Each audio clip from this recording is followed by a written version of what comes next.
সাবেক সফল তিনবারের প্রধানমন্ত্রী বিএনপি চেয়ারপারসন বেগম খালেদা জিয়ার জন্মদিন উপলক্ষে তার সুস্থতা, দীর্ঘায়ু ও রোগমুক্তির কামনায় মিলাদ ও দোয়া মাহফিল অনুষ্ঠিত হয়েছে।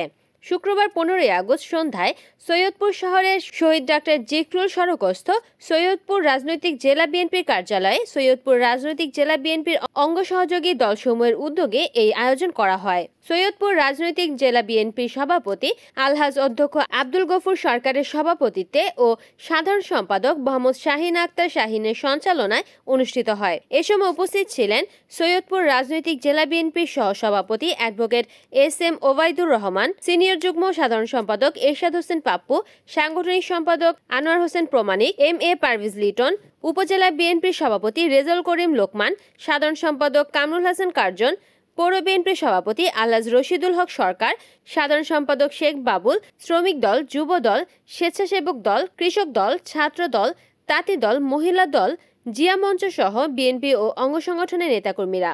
দেশনেত্রীর শারীরিক সুস্থতা, দীর্ঘজীবন, দেশের গণতন্ত্র পুনরুত্থান এবং জনগণের কল্যাণে বিশেষ দোয়া ও মোনাজাত করা হয়। শেষে উপস্থিতদের মধ্যে তবারক বিতরণ করা হয়। রিপোর্ট করেছেন নীলফামারী প্রতিনিধি মোহাম্মদ মাইনুল হক, এনএন টিভি।